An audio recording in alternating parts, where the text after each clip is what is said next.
Good morning. Hello and welcome to Southeastern 16. This is the first edition of our power rankings since SEC play has started. In case you missed it, 7 of the 8 home teams won on Saturday, most by large margins. Are we going to overreact to that? Are we going to underreact to that? I don't know. You tell us in the comments. Leave your super chats. Let us know what you think. In any case, we are ready to dive headfirst into power rankings, or are we not? Are we not? There's only one way to get power rankings started on a Monday, and you know what that is? No, it's not Sanders Logistics. It's the one and only Mother Carol setting the tone for this week's power rankings. Are you ready? Eastern 16. The first power rankings today for the conference season. Will your team go up? Will your team go down? All you can do is wait and see. With Blake Lovell, Chris Lee, and Max Barr, we are excitedly waiting for the results. Will Sam show up? Watch and see. Y'all have a blessed day. Mother Carol. Oh, I'm ready to run through a brick wall after that. Mother Carol, it's time. Number 16 in the power rankings. Oh, yeah, quickly, Max. Let's get to the couple chats, and then we'll get into it. Sam did show up, by the way. Tony, I sent you a DM on Twitter, by the way, Tony. Sam, as usual, with his good morning chat. Nice to see you as well, Sam. Yeah. Robinson's in the house. The usuals are here. Ready to kick it off? Don't worry, Michael. We'll talk about Sanders Logistics in this snowstorm a little bit later. So Blake's in the cold garage. Don't worry. Here we go. Let's go. Here we go. Number 16. Who's number 16? Oh. The Gamecocks of South Carolina. I believe they jumped up to 15, got out of the doghouse just to be put right back in South Carolina. I believe it was the largest margin of defeat in the SEC this past weekend. Did not have a great showing against the Bulldogs. I don't know if doghouse was the phrase you meant to use, but it seems a little bit right in this scenario. They were put in the doghouse on Saturday against the Bulldogs of Mississippi State. Yeah, 35-point loss. Unfortunately, we said for South Carolina, this opening start to the schedule is brutal. Doesn't get any easier. Welcome to this week where they're going to have back-to-back home games against Alabama and Auburn. And then they go to Vanderbilt. Then they go to Oklahoma. Then they host Florida. Then they host Mississippi State. Holy cow. This is why ESPN BPI had South Carolina as the toughest remaining schedule of any team in the country, playing out so far. Got to get better guard play. So does perhaps the next team outside of one guy. Which is the LSU Tigers. LSU, I said on our primetime reaction, I said I'm worried. It is a lot of Cam Carter and then a lot to be desired. The Jalen Reed injury continues to hurt this front court. I'm going to have a hard time picking LSU in any of the road games this year. LSU just shorthanded this year. No Tyrell Ward as well. It's going to be tough sledding for the Tigers, I think. Well, if you're going to have a tough time picking them in any of the road games, remember, 4 of their next 5 are on the road. At Missouri, at Ole Miss, home against Arkansas, at Texas A&M, at Alabama, then back home against Auburn. So we talk about these two teams in these two spots. Like, this is one of those where, like, danger zone if you can't find a way to pull a couple upsets and hold serve at home, right? And that's what we said. LSU gives away a home game for their next 5 on the road. Got to find a way to upset somebody to get that home game back that you just gave up there. So now we enter a range from 14 to 8, I believe. Yes, 14 to 8, where it is, I'm calling it the range of opportunity. Any of these teams from 14 to 8 can go up, can go down in a matter of one game. This is going to be the shuffle zone. At 14, we've got the Longhorns of Texas.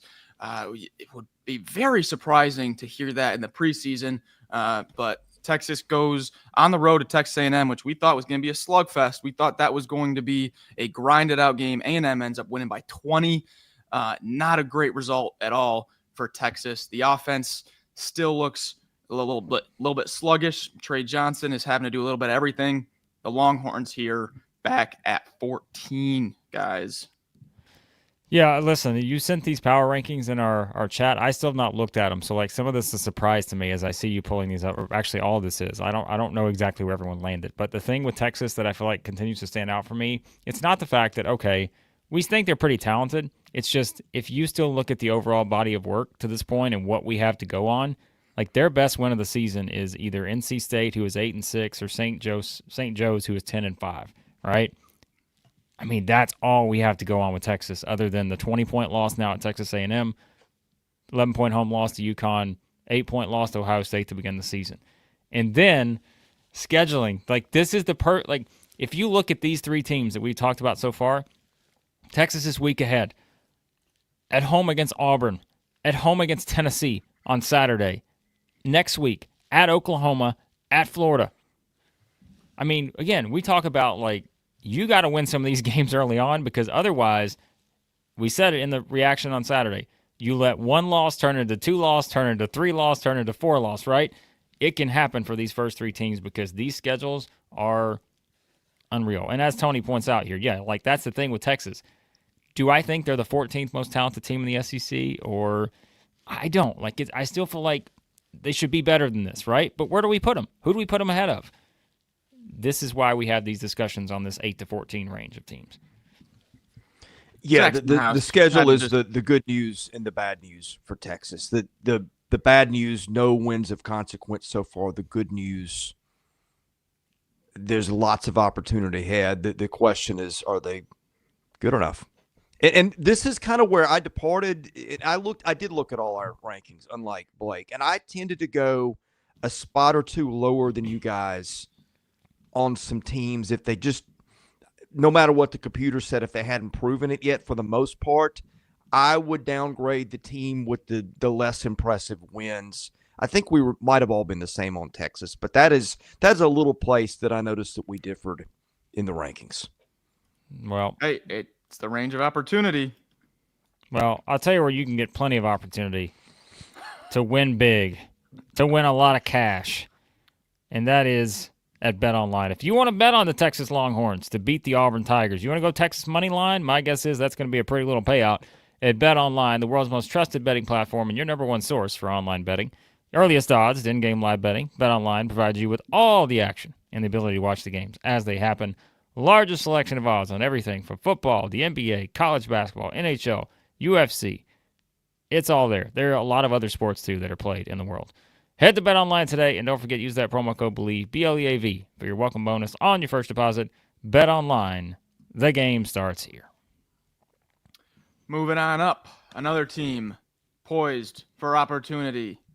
The Bulldogs of Georgia. Georgia had that rough showing at Ole Miss. That was the lowest scoring contest of the weekend, the 51-63 loss. They could not get the 3 balls falling, only 2 of 18 from 3. It's going to be a topic of conversation often when we're talking about Georgia this year, but they have got 2 straight home games with a lot of opportunity on the table here, guys. Yep. Got to get those balls dropping from 3 for the Georgia Bulldogs. Yeah, I mean, it just was an ugly performance. What do we say? And I think you guys, we talked about it in the, in the preview, just about seeing what Georgia could do in terms of shooting the ball on the road. They've had some turnover issues. We mentioned that. That was going to be something you looked at in this game. They turned it over 15 times, and I think that's the thing I keep looking at with them. 2 interesting games this week against Kentucky and Oklahoma. And I think, like we said, this is where you have to find ways to win games at home. And, if Georgia can win one of these next 2 games, or by some means win both of them, right? That's the trend that has to continue, because I keep saying the magic number for these SEC teams this year, it's 9. If you get 9 wins in this league, you're going to the NCAA tournament. No ifs, ands, or buts about it. So you just have to get to that magic number of 9. And so for Georgia, win some of these big home games, because we know they've got a bunch of big ones this season. We've talked about it. And so starts this week with the Cats tomorrow. Sometimes a team lands in a spot almost by default because of what the teams do around it. That's kind of where Georgia was, but a concern that I do have is you're seeing some teams that are a little bit ahead of Georgia and some that are way ahead of Georgia that have developed that go-to guy to get a bucket when it counts down the stretch. I want to see if Georgia gets that because I think they've got some good guards. The question is, do they have a great guard? If you're predicting the betting lines for these next 2 home games, you're probably going to be a 1, 2, maybe 3-point underdog at home against Kentucky, and then probably a favorite against Ole Miss on Saturday. So huge week for Georgia, maybe one of the biggest weeks of any team in the SEC coming up here in terms of the opportunity. All right, moving on up. Number 12, the Razorbacks. They were moving up. They were moving up slowly, moving up, and then they run into the buzzsaw that is Tennessee at home, and just never really got into that game. I don't know how many teams are going to, have a good performance at Tennessee this year with the way they're playing so far. Number 1 defense in the nation. We'll get to that later. But Arkansas, we're looking real good. We're getting healthy. But then they run into a buzzsaw there on Saturday. Once again, don't let one game turn into 2 and 3 and 4 and 5, because Arkansas, the land of opportunity. Opportunity seems to be the word here today. Yes. They have a land of opportunity this week in Fayetteville. Ole Miss and Florida at home. Okay? Back-to-back home games. It's a great response to having to go play in Knoxville and lose, just get beat by 24 and score 52 points. So that's what I want to see from Arkansas. As Max said, and I was going to bring it up if he didn't, remember, this was a team trending in the right direction. They're playing a lot better basketball. And then they go into Tennessee and they just get walloped. But we've seen a lot of teams go into Tennessee and just get walloped. And so now it's how do you respond to that? With all the stuff coming out of it, our guy Joey Dwyer is actually writing an article today. You'll be able to find it on Southeastern16.com. We got articles coming for you guys now in SEC basketball season about this Arkansas game against Tennessee and why he doesn't think it's time for Razorback fans to panic just yet. Me either. As long as they win one of these home games this week, specifically, they need to win the one on Wednesday. And then if they can pull an upset against Florida, then you're feeling a lot better about Arkansas at that point. Because then the following week, back-to-back road games at LSU and Missouri, both winnable, I believe, in my opinion. So they just got to find good half-court offense against good defensive teams. And I'm not entirely convinced that's going to happen this season, but they got to come up with something. The John L. Davis watch continues after 2 DNPs with the wrist. He played 25 minutes, did not score, had an offensive rating of 10 against Tennessee. Now, fortunately, they got other guards. I have to think they're going to have to start leaning on them more because if this thing was bothering before the season, it's not going to get better. To me, this is a DJ Wagner spotlight situation. I know they got Boogie Flame, but if Wagner steps up and really does what he's capable of doing, that they move up. If he doesn't, could be disappointing. We'll see. I'm with Blake. I mean, you go and play at Tennessee, plenty of people have looked bad in the Food City Center. So it's how do you respond from here in your next 2 home games? Yep. Moving on up. Highest ranking of the year so far for the Vanderbilt Commodores, up to 11 in the power rankings. Vanderbilt looked good. They looked good on there. The lone road win of the weekend. The guards are doing what the guards do. McLaughlin is saying, I don't care what position you play me at. I'm going to give you an efficient night no matter where you put me. Jalen Carey says, get me some more minutes. I'm a nice big man here as well. Vanderbilt looking good on the numbers, looking good on the court too, guys. Up at 11. I thought they might be higher. But believe it or not, Vanderbilt is another one of these teams with, guess what? Opportunity. Because don't look now. And Vanderbilt fans are worried because the last time I said this, I think they lost to Drake. I said if they win that game, then don't look now, but the Commodores could be sitting here. I think I said at the time, I was like, they could be 14-0 heading into their Mississippi State game. They lost that game to Drake, but here's the deal. They host Mississippi State tomorrow night. If Vanderbilt were to pull the upset in that game, after that, at Missouri, at South Carolina, or home against South Carolina, 2 winnable games still, in my opinion, in those 2.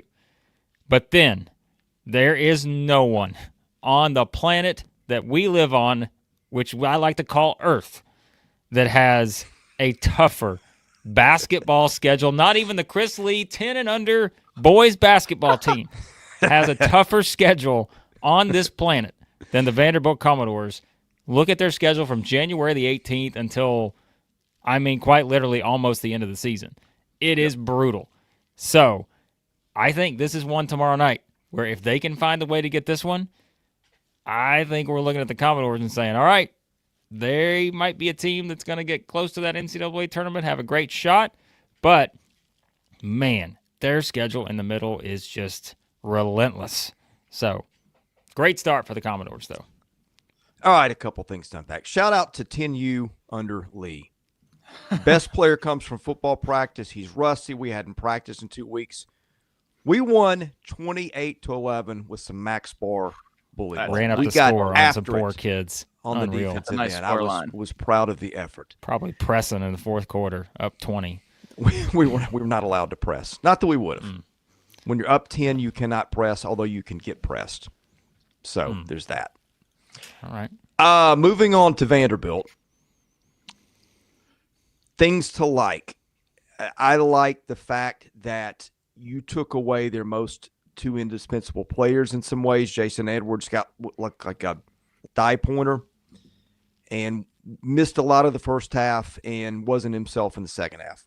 McLaughlin got some silly fouls and missed a lot of the second half. They won because of Carey and Hogard, who really carried them down the stretch.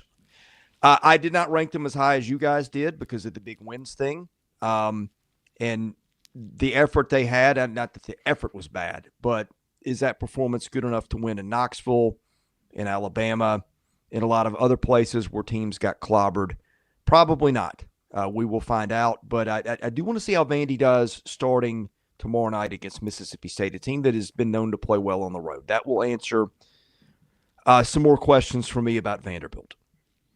I think Vandy's just going to be a hard team to beat just because of they're not going to turn it over and then they're going to turn you over. Just the combination of those two things, it's going to be a tough team to beat. They've got a lot of old guards, and they will take it from you if you're even a little bit careless. And that is a thing that is going to give some teams problems and already has. Third in the nation in preventing turnovers offensively, third in the nation in steal rate defensively. That is a dangerous combination. So, yeah, Mike and Vandy. Moving on up. Top 10 here. Top 10. Mizzou covers the spread against Auburn. I know Zach and a few others were a little bit upset by that the other day. But Missouri, nonetheless, they were, down by 20-something, 26-ish, I think, at one point. They battled back. Not a good game from Ant Robinson. It's going to be tough sledding playing at Neville this year, guys. But Missouri didn't get blown, which sounds crazy, but them not getting blown out kind of sits well with me. That's all we have to go on right now. If you're trying to separate some teams, the fact that you don't just get beat by 40 at Auburn is probably something that you have to sort of lean on right now. And keep in mind, too, here's why I think I may have put Vanderbilt ahead of Missouri. I don't remember, but I think I did actually. But here's the thing, okay? Missouri's 3 losses this season, all 3 away from home, at Auburn, juggernaut. Illinois is kind of a juggernaut these days, if you ask me. They're 11-3 now in the season. Yep. They just walloped Oregon. Played super well. They lost that game by 3, Missouri did, on a neutral court. And then they lost the opening night of the season at Memphis, which Memphis is a pretty good team. So they have a win over Kansas, and Max is laughing about something. I'm not looking at the chat. You don't want to. But no. I'm sure we know who's responsible. Oh, geez. Okay. You guys are having fun with little word, I'm not even little looking language. Yeah, well, yeah, okay. Let's just say Missouri didn't get blown out. Okay? Let's add the word out on there. For all of you people in the chat taking your mind into the gutter. They didn't get blown out. All right? So, for that reason, yeah, I still think Missouri is pretty talented. And I think that this is a big week for Missouri. I will venture to say that there is not a team that has kind of a bigger week in terms of their NCAA tournament hopes than Missouri, because they host LSU and Vanderbilt. Those are must-wins. They have to win these 2 games this week if you're Missouri. So I know we say that early on. It's like, oh, you can make up ground somewhere along the way. Sure, you can, but for right now, if we want to overreact, they got to win both these games this week. Like it's crucial for Missouri to hold serve at home against these two teams this week. I feel like something's happened here this year. Is the resident computer guy becoming much less of that? Computers would have Missouri a few spots lower. I look at them. I look at their personnel. I look at what they got. I realize they've had injuries to Grill and other guys. And I also think, guys, it's almost to the point where you almost get a pass for playing at Tuscaloosa, at Knoxville, at Auburn, in my mind. I mean, those places, and maybe Kentucky will be that too. But it's those places are almost so impossible to win that, like, okay, you go and you get beat to smithereens there. And I know that it only ended up 16. It was worse than that most of the day. That's just what happens when you go into those buildings. So to me, what happened Saturday with Missouri did not really factor at all into how I ranked them. I think Missouri is going to be one of the teams that have the biggest difference of home and away splits, just because of that style of play that they lean on the free throws and then they turn you over. I just feel like at home they're going to get that whistle, they're going to get a few turnovers and get out and run. The crowd's going to go nuts. On the road, you might not get that. Missouri at home this year, little small prediction. Missouri at home might be someone to avoid when we're making picks. All right, moving on up.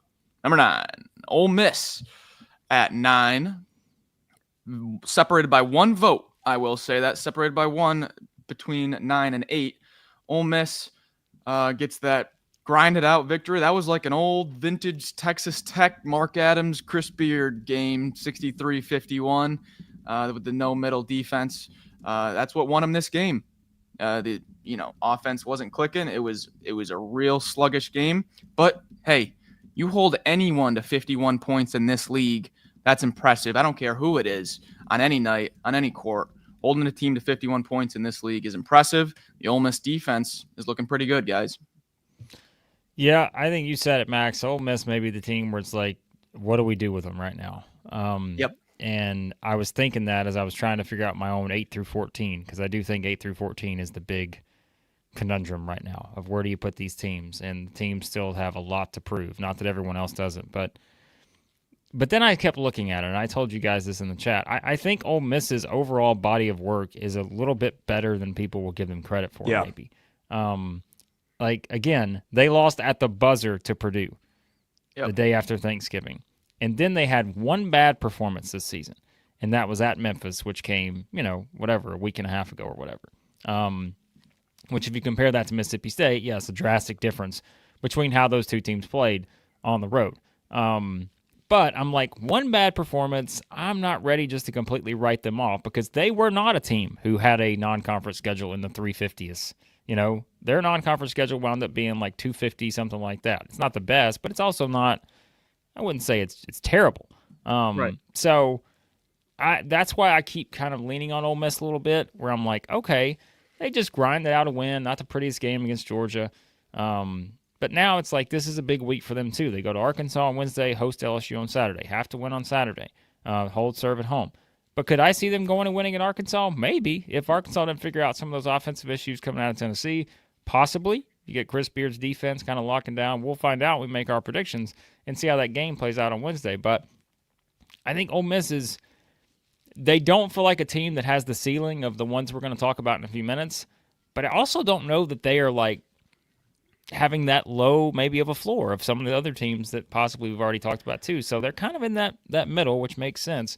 I don't think their resume is bad as people think.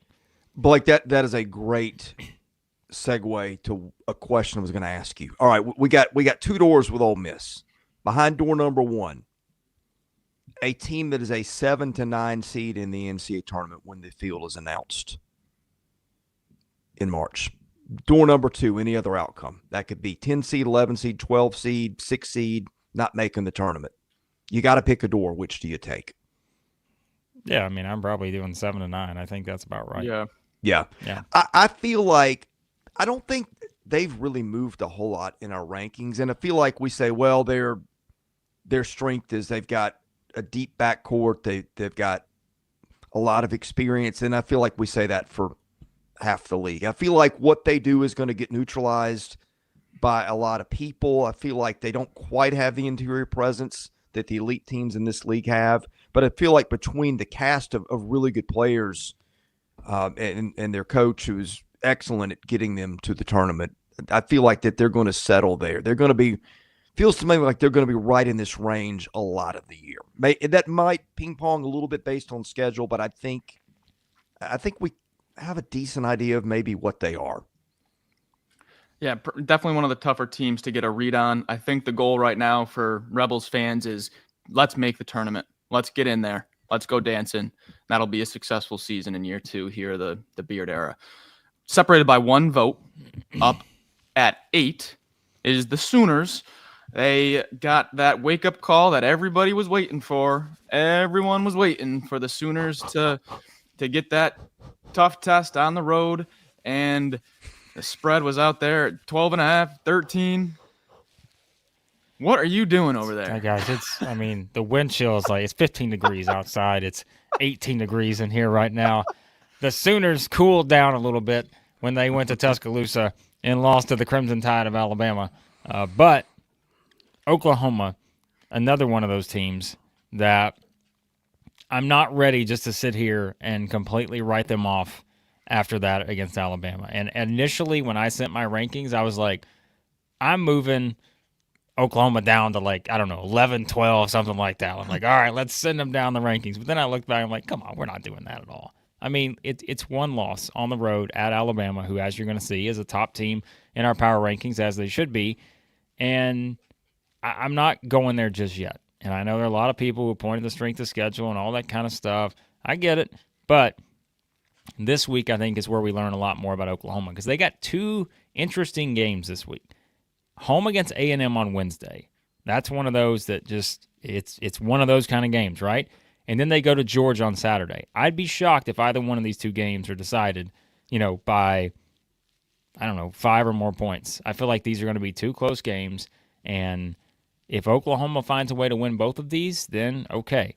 3 of their next 4 are at home, by the way. Texas and South Carolina at home next week. 2 very winnable games for them. So I'm not ready to just drop Oklahoma down the rankings because they got blown out of Alabama, because I feel like they are going to be okay. And I don't think a lot of people tend to believe that. But when I look at their schedule a little bit, I think they might actually, they're going to be okay. This is just one game. So, what did we have them last week? 7? 8. Was it 8? Yeah, I think most people were overreacting to the undefeated start, which probably explains why we didn't drop them. I don't think we'd done that. Bart Torvik had a tweet I found last night, talked about how Oklahoma had played better against the best teams on its schedule, which was sort of the flip side of the coin that I had mentioned, that you go and look, and why is there this disconnect between their rankings in KenPom and other places? It's because they beat some good teams. They played very well in those games, and then games like Stetson, where you knew they were going to win in a lopsided manner, they won those games by 20, where the computer might have expected 30 or 35, and I think that's it. It's still a really quality team with some very nice wins. And by the way, that Arizona win looks a little bit better than it did a week ago. I think we have them at 8 and didn't move them because we kind of weren't playing into that AP poll ranking, and we had them where they should be. And then when that spread was out there at 13, we were like, yep, this is probably going to be lopsided. And it was just, I feel like we had Oklahoma in the right spot before. All right. Now there's a major gap. Here we go. Here. This is the Hold top on. 7.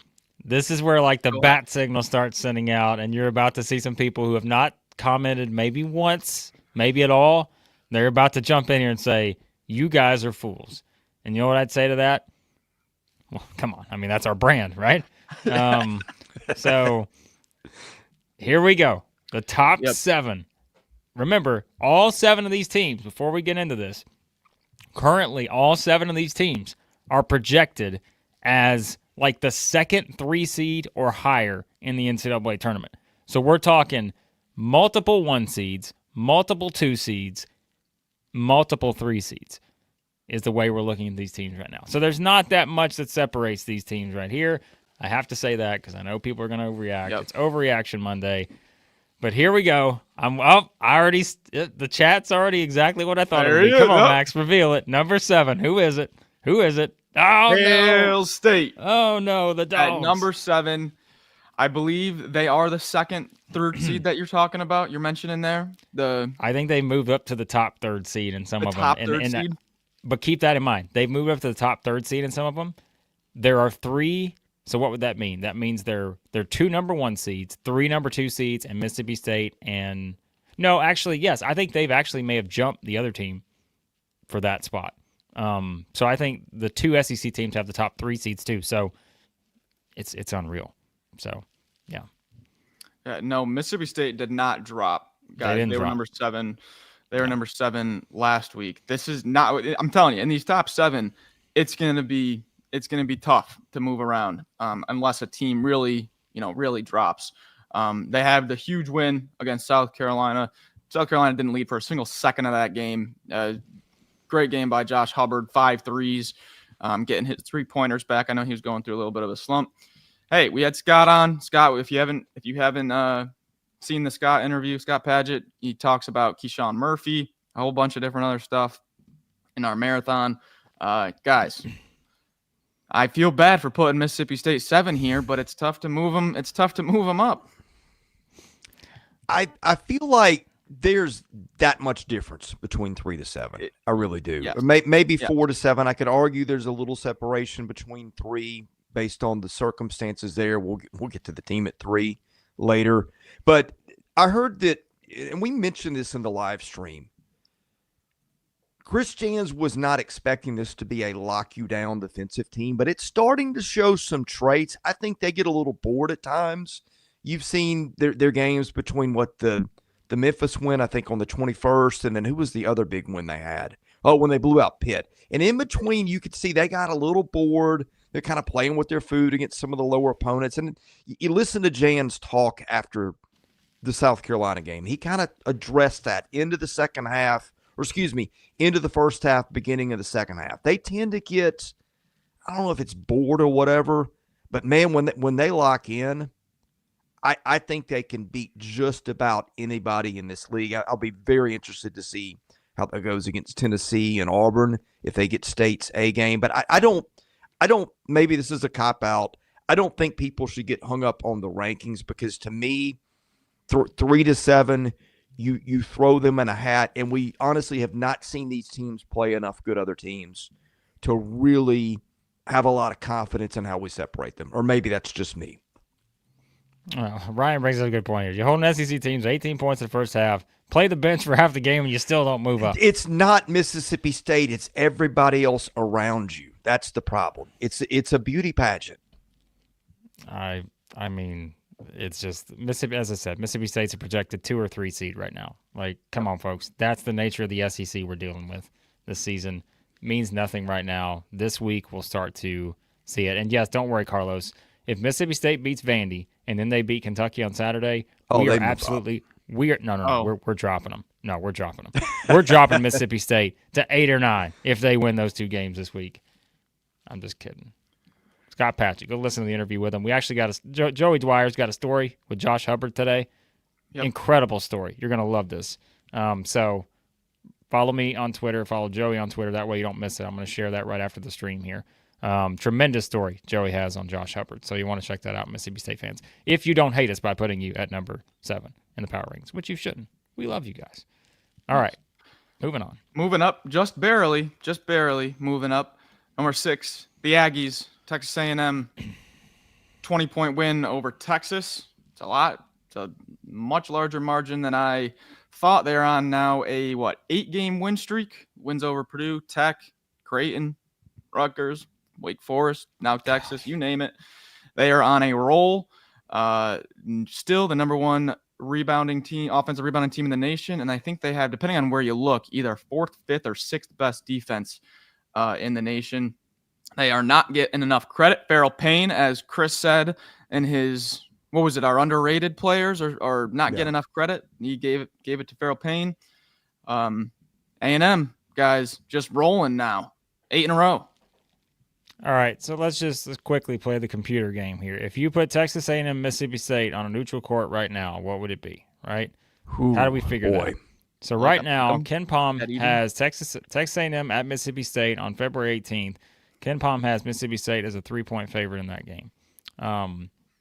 But if you look at the numbers and all the metrics and everything, Ken Palm has Texas A&M at 12, Mississippi State at 16.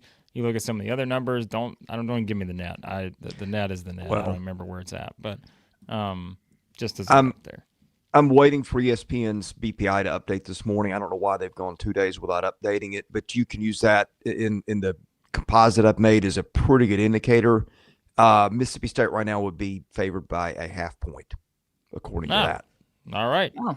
That's, You're I mean, idiots. it's the same thing I said a minute ago. These teams right there are just, and by the way, A&M, throw Auburn out of the discussion. A&M has probably played as well, if not better, than anybody in the league since the last time it lost, which was when, Max? November 26th. It was yeah, that was a Thanksgiving tournament, wasn't it?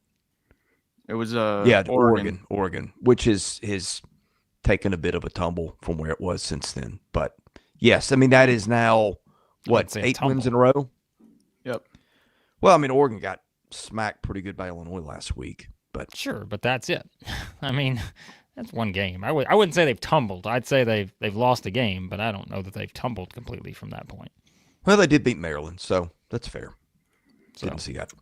anyways, whatever. Put them in whatever order you want. We're not losing our minds over Mississippi State and Texas A&M. Again, they're both projected low 2, high 3 seeds right now. So they'll play each other on February 18th, and there will be some separation based on the games they play this upcoming week. Because as we said, A&M is at Oklahoma and then hosts Alabama on Saturday. Mississippi State, we mentioned their schedule. They are at Vanderbilt, host Kentucky on Saturday. So chance for forward movement for both. So there you go. Yep. A&M held Tech to 67, held Purdue to 66, just held Texas to 60. It's probably the least talked about defense in the nation. They are just stifling. Top Well, 5, hold on. guys. Before we move on, this Still worried comment here, about the shooting, Max. Don't forget this comment right here. Mississippi State would blow out Texas A&M, folks. They would blow them out. All right? There are key words that have to be included in these phrases. They would blow out Texas A&M.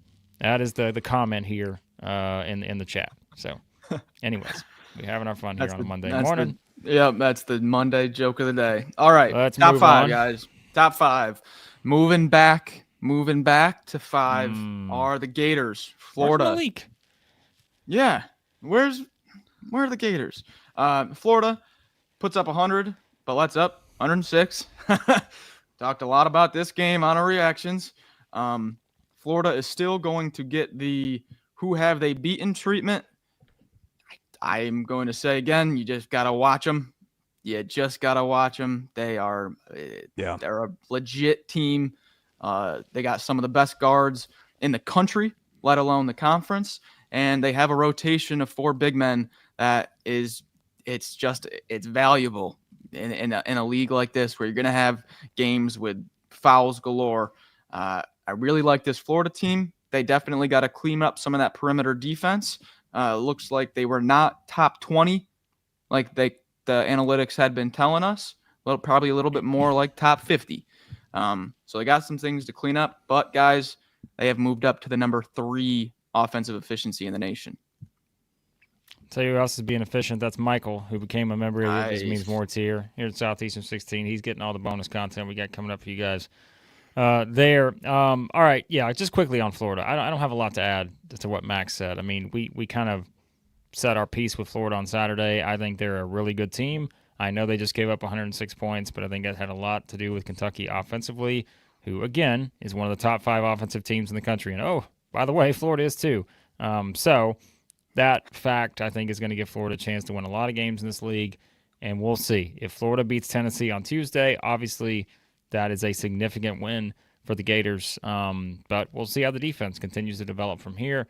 But offensively, they are almost as good as it gets. I mean, let's just call it what it is. Like, they are that good on the offensive end of the floor. They lose the game in Kentucky, and I have really not changed my opinion at all on the Gators coming out of that game. So This is splitting the difference between where the computers have them and where their resume would probably have them, because they're still lacking some of the wins of the teams in front of them and even A&M and State behind them. Yep. And a team that has moved up, the Cats. The Cats. That's obviously right on cue. Get the big time win. One of the best offensive performances we've seen all year. That is now the 4th game this year that Kentucky has scored 100 points in. I believe that's most in the conference. You can check me on that if I'm wrong. But Florida, fifth game. 103 to Wright State, 100 to Bucknell, 108 Jackson State, 105 Georgia State, and 106 to Florida. Yep. There you go. Yep. Kentucky, top 5 offensive efficiency in the nation right now. They are the number 1 team in the country at preventing turnovers offensively. They take care of the rock. They're tough to beat. 4th oldest team in the nation. Guys, this is now their, 3rd top 10 win? 3-0 in the Mark Pope era against top 10 teams. Incredible stuff. Kentucky, top 4 in our power rankings. Yeah, I mean, listen, think about how hard it would be to rank these teams right now had, Kentucky not lost a game to Ohio State, right? I mean, it's like then, but it's because that game exists, like we kind of have to say, all right, well, we're going to slot them behind the top 3 for now. But this was a big win. There's no other way to slice it, especially ahead of back-to-back road games that we mentioned. They go to Georgia and Mississippi State this week. So it was a huge win. Kentucky really needed to get that one. They did. Offensively, they're a machine. Mark Pope is running offense that Kentucky fans have not seen in decades, maybe. When was Ricky P there? But yeah, so I mean that's just it is such a fun brand of basketball they're running right now. Kobe Brea, by the way, I just got a text. He just hit another 3. So the man just hit another 3-point shot a few seconds ago. So yeah, it's just a lot of fun to watch them when they're clicking on all cylinders. They were against Florida. Sure, there's some defensive lapses they want back. We'll see if that, is something that continues. But again, I think it speaks a lot to Florida's offensive ability. The Cats back up to number 4 in the power rankings. Was doing a quick Kirk Reeses search. Looks like as of 3 days ago, he's not coming back anytime soon. The way Lamont Butler played Saturday, they may be better off just going with him. Who knows? I mean, they're different types of point guards. Will be interesting to see where they blend him back in down the road. But Butler was really helping that offense go against Florida. Gamer. Just an absolute gamer. Yep. Our good friend Evan Mia put out a tweet yesterday. Best 3-point shooters since 2011 based on predicted 3-point percentage against average opponent. Basically, it's just your predicted 3-point percentage based on the strength of opponent. So it doesn't if it's a very low major, it'll kind of adjust for opponent. Number 1 since 2011, Dougie McDermott. No surprise there. Number 2, wow. Kobe Brea. Brea. Number 2. Number 3, Makai Mason, if you remember him. But yeah, so the last 15, 14 years, Kobe Brea, one of the best shooters we have seen. Moving on up, guys. Moving on up. Top 3 now. Top 3. Bama, the Tide, with probably their best complete performance. That is now 2 straight games with 100 points. They have 4 games now with 100 points. 105 on Sunday, last Sunday against South Dakota State, a good South Dakota State team. And then 107 against Oklahoma. Chris Youngblood's getting back in the mix. Big Cliff had his best game. Well, one of his best games. Sears is getting comfortable. Guys, the Tide rolling. I don't know what I'm laughing about right now. Alabama. Just think about this. I'm going to give you quickly Alabama's scoring totals this season, okay? I'm just going to run through every game, the amount of points they scored. 110, 88, 72, 78, 100, 85, 95, 81, 94, 83, 97, 81, 105, 107. Okay, that's a lot of numbers. I know the chat's going to lose their mind. Sam Smith's going to make a snarky comment about me running through all these numbers. But keep in mind that they have done all of that, shooting 31.6% from three-point range. And they are still putting up absurd offensive numbers at times. Obviously, it helps that they're shooting 63% from 2, which is the best in the country. But they're not even close to what we think they can be shooting from 3. if they keep getting better in that area, which I think they're going to, look out. Because the Tide we talked about coming into the season, they might be here because they have been rolling, if you will, over the past month. And does it continue this week? 2 interesting games against South Carolina and Texas A&M. 2 teams that play a little bit different style. And how does that kind of equate to what they're going to try to do to slow down Alabama? We'll find out. And no continuity because of all the injuries and the lineup shuffling. Big Cliff hasn't been what they expected yet. Jaron Stevenson hasn't quite had that breakout, although I liked some things I saw from him at the end of the second half.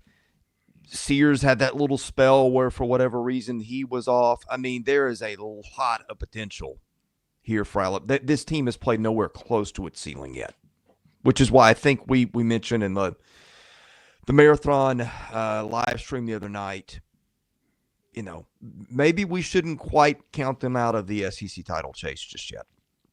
Oh, not at all. Oh, I don't think so. Yeah. Last year, the talk was the defense. They finished 111th in efficiency last year defensively. Right now, they're at 44th. They've more than cut that thing in half. As much as we haven't really tipped the cap on their defensive improvements, they've cut their defensive efficiency. It's been night and day difference from last year, 111th to 44 right now.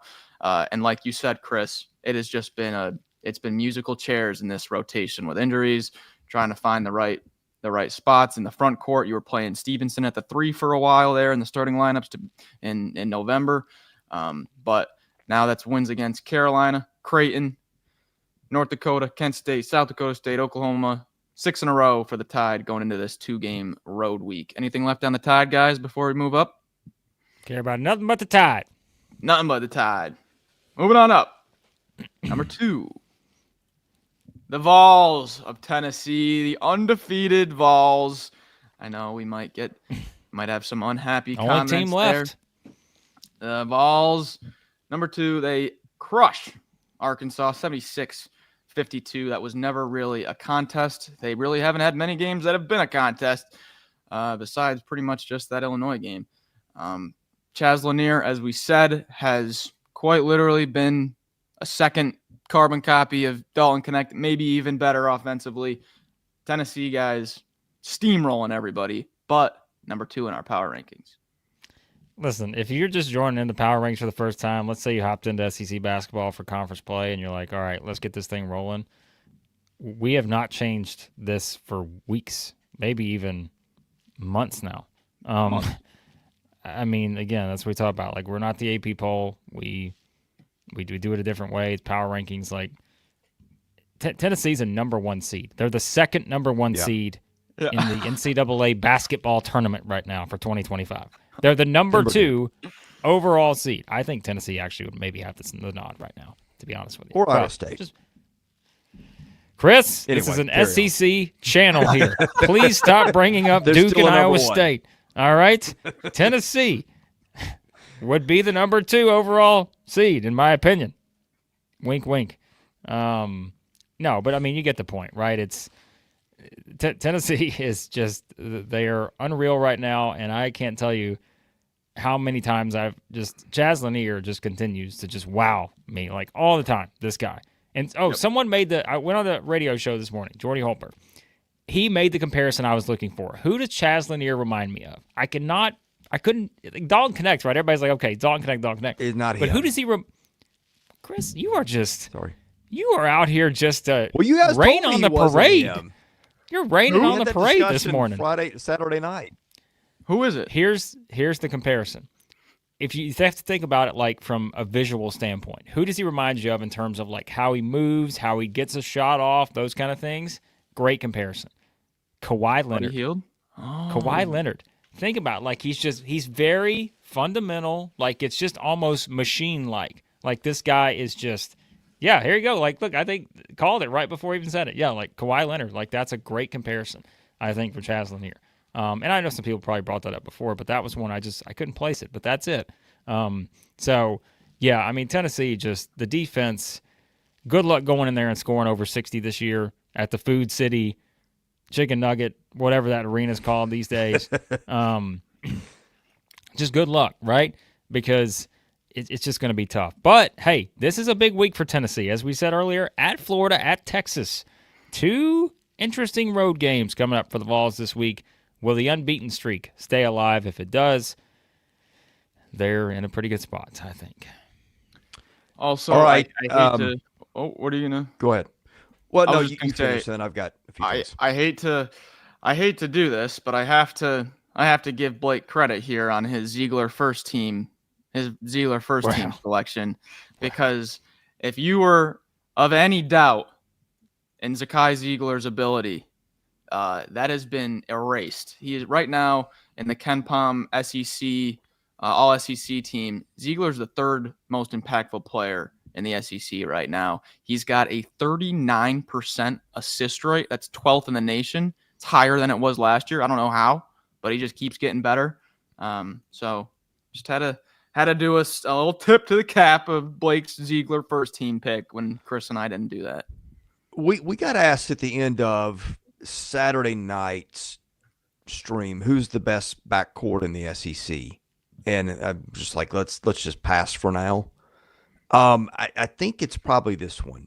Ken Pom has got the Player of the Year race in the SEC right now. You mentioned Ziegler 3, 1 spot ahead of him is guess who? Chaz Lanier. They've also, if I don't know if depth is part of that, but you've got Jordan Gainey, who's as good of a reserve guard as anybody's got in the league. I think there's a very solid case there for Tennessee as that team. Now, Florida would be in the discussion with Martin and Clayton.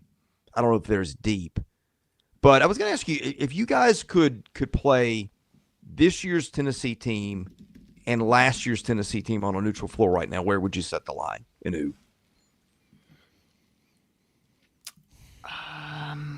I don't know about a line, but I would take this year's team for sure. I'd probably go 2 Tennessee this year. 2 points. Yeah, I was thinking 2 to 3, and looking at Ken Pom, I don't know how much the year-to-year holds because it's comparing it against the field last year, but that's about what that would indicate. Yep. Alrighty, number 1. Oh, I forgot to put the Fighting Tigers. Oh, I forgot to on. write it in. I'm okay. sorry. It's a Monday morning. Auburn, Redo that, Max number Barr. 1. Come I'm on. sorry. Take it off the board and fault. put it back up. Give the respect it's due. I'm sorry. Auburn beats Missouri, takes care of business at home as they're going to do all year. Guys, geez, I'm getting killed in the comments. I'm sorry. Someone take it away. Auburn, number 1. What else? I mean, what else do we say about Auburn right now, other than the fact that Max can't get their name right in the overlay here? But what am I doing? look, they won by 16 against Missouri. It felt a little bit more one-sided than that, and I think even some of us said like that didn't even feel like Auburn's most crisp performance, maybe. But if you look at all the percentages, it actually was like it was really good. So yeah, I mean the Tigers are just doing their thing, and I mean, again, they've got the best player in the country. In my opinion, they're the best team in the country. But as we said, 2 road games coming up this week at Texas, boy. at South Carolina, 1 at 16 in our power rankings. But then we've got Texas in there. Could the Longhorns decide to make things a little bit tricky? We'll find out. But yeah, I don't have anything else to add on Auburn. I feel like we talk all about Auburn, and it's not slighting them. They're number 1 in our rankings, but it's like, what else do we say that we haven't already said? Like they are just. In my opinion, they've still just been on another level this season, and that's why they're number 1 right now. Did you guys see Evan Mia's video about Janai Broome? Far and away player of the year right now. Yeah. Evan said he'd be shocked if anyone was to catch Broome. He's pretty much got it locked up at this point already, which is incredible. Yep. Wins over NCAA tournament ballpark caliber teams this year. Tennessee's got 4 by my count: at Illinois, Baylor, neutral floor, home against Arkansas, and then at Louisville. I'd probably switch those 2 in order of importance. Auburn's got 6: Houston semi-away, Auburn neutral, Purdue semi-home, Memphis neutral, Ohio State neutral, and at least I think Missouri. Well, Missouri's been in bubble conversation, if not bubble in last week. So that's a lot of big wins this time of year. And kind of not as similar to Alabama because Alabama's had a bit more of the injury bug and left and right, but this team is also, their analytics aren't showing their full picture because you've just got, you got Howard now finally, in the lineup, didn't play for, pretty much the entire month of November. He's shooting 46% from three, and he can touch the top of the backboard basically and catch an alley-oop from anywhere. So as good as Auburn has been, they also have room to improve here, getting this lineup down. Scary team. Yep. There you go. There are power rankings. Any overreactions? We got a couple comments to get to before we head out. Dallas has decided it just means more. It just means more. Tier here, another new member here on the channel. We appreciate the support. Keep the super chats coming for the next couple minutes before we hop off there. But a couple other things we want to get to. Tony wanted me to call CLM. Who might CLM be? Well, if you missed, what did we do? Was that the tip-off marathon?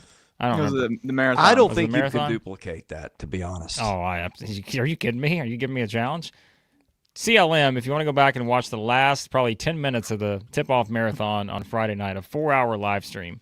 Chad L. McCluskey, Heating and Cooling. I did a nice little ad read for Mr. Chad. Remember, 18 years old, started the company in his basement, and he's become quite a phenomenon. I think top, 30 under 30 nationally in one of those magazines. Mother Carol says she's sitting in her garage too in Kentucky in honor of me in my garage as well. Matthew is telling me to look up Mr. Cool Heating and Cooling Unit. They are reasonably priced. If you contact them, they may sponsor us. Located in Western Kentucky. So talk good on Kentucky. All right. Well, look at that. I'm going to be calling Mr. Cool today and say, Mr. Cool, I need you to become Mr. Heat because we're going to need that right now. And a question here that I think is interesting. T-Rob wants to know, who was the Southern Logistics Big Mover Team of the Week? Now, come on, T-Rob. You have listened to this ad read so many times, and you're telling me it's called Southern Logistics? I don't know who the hell Southern Logistics is, but I know who Sanders Logistics is. But they could be a sponsor if we can find them. Well, I know they can't because not. we got Sanders Logistics. We don't need Southern Logistics because we got Sanders. And if you got Sanders, Mr. Ted R. Sanders, that is, formerly known as, well, actually, he's still known as Ted R. Sanders. Sanders Logistics is formerly known as Ted R. Sanders Moving. Don't worry. It's all the same. They are a leader, and it's still on the screen, and, boy, we got to get that off there. They are a leader in whatever it says next on my ad read here. Among moving companies in Nashville, Tennessee, and the surrounding area, their team of professional movers are focused on delivering efficient, hassle-free moving at an affordable price. If you missed the show on Saturday night, Max Barr moved on Saturday night. He had the Sanders Logistics team waiting at his door. Not with, handcuffs or anything like that. They were waiting to move him to his next destination. So Max is currently somewhere else on this planet, and he said, you know what? It's not that I really have to move. I want to move because I want to experience Sanders Logistics. And whether you're moving across town or across the country, Sanders Logistics has you covered.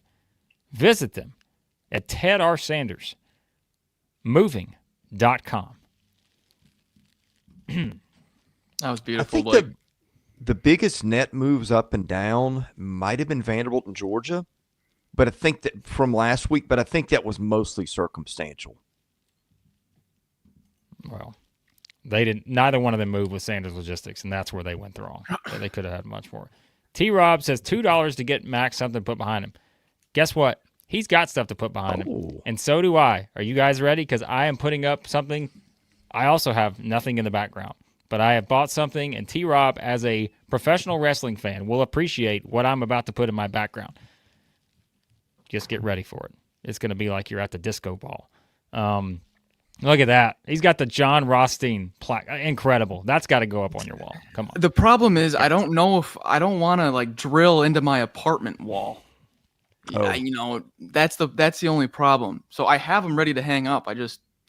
We gotta get some logistics here. All right. Maybe I'm going to give Ted a call. You could use those little like screw-in wall anchors and just a screw, and then you can patch over it with some putty on your way out. Yeah, it's probably nobody will ever know. Listen, does James want me to give you a Salty Escapes boat rental ad read? I can give you one of those, James. Reach out. Caroline.smith at Southeastern14.com. Don't forget that little fact here. It's still the email, Southeastern14.com. Caroline.smith at Southeastern14.com. You can also reach out to me on Twitter if you want. Find me there. You guys can see the thing there. So if you're interested in sponsoring us, we got a lot of people wanting to get in because a lot of people want to be Ted R. Sanders moving. Sanders Logistics. That's what they want. So I'd like to be doing power rankings from a boat on the beach about now. That would be fun. Well, Chris, if you do that, you know what you're going to miss? You're going to miss the WWE Raw on Netflix debut tonight. Not that. Debuting on Netflix. Are you kidding me? Professional wrestling has gone mainstream. If you think it's a brawl in the SEC basketball, get ready for tonight. Netflix. Chris will be watching. I want a full report tomorrow on the show.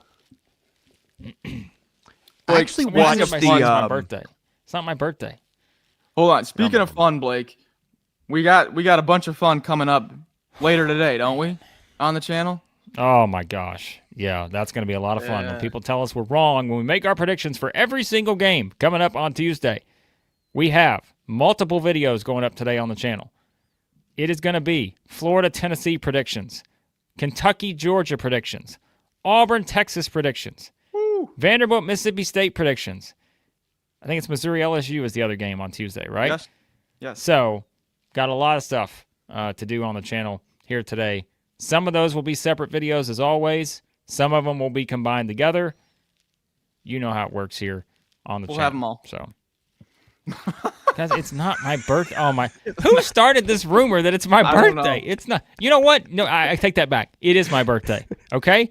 So if you want to contribute for my birthday, leave a super chat right now. Okay, and tune in to not only our stuff. Tune in to the WWE on Netflix debut tonight.